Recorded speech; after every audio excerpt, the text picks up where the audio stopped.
မြန်မာဟင်းနဲ့မီဆက်ကုမ္ပဏီရပါရှင်ဟုတ်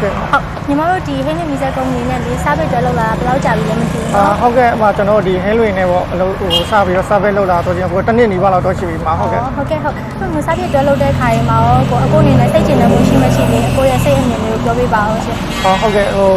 စားပိတ်လောက်ရတော့အဆင်ပြေပါတယ်ကျွန်တော်ပုံမှန်စားပိတ်ဝင်တဲ့ခါကျလို့ရှင်လည်းဒေတာလေးဟို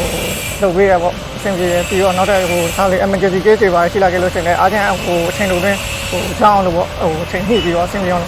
လုပ်ပေးပါမှာဟုတ်ကဲ့ပါကိုကိုမြစ်ချပြတဲ့အတွက်ဟင်းနေကုမ္ပဏီကနေပြီးကျေးဇူးအများကြီးတင်ပါတယ်နော်ဟုတ်ကဲ့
ကိုမင်္ဂလာပါရှင်ဟုတ်ကဲ့မင်္ဂလာပါဟုတ်ညီမတို့ကဟင်းလွင်မီဇက်ကုမ္ပဏီရပါကိုစီမလေးညီမတို့ရဲ့မီဇက်လေးတွေအသုံးပြုထားတယ်ပြီးဝယ်လဲဝယ်ထားတယ်ပေါ့နော်ပြီးတော့စားပြပိုင်းလေးလည်းလုပ်နေရဆိုတော့ကိုရဲ့ခံစားချက်လေးပေါ့နော်ပြောပြပေးပါအောင်ရှင်ဟုတ်ကဲ့ပါတော့ဟင်းလွင်ကနေပြီးတော့မီဇက်တွေကပြုံးနေပါလေတစ်လုံးဒီရန်ကုန်မှာဆိုရင်နှလုံးပေါ့လေ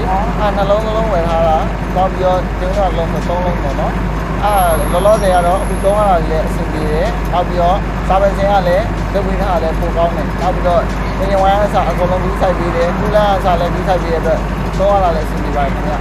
ဟုတ်ကဲ့အခုလိုပြကြပြီးတော့ကျေးဇူးများတင်ပါတယ်ရှင်ဟုတ်ကဲ့ပါကျေးဇူးပါဟုတ်ကဲ့ပါ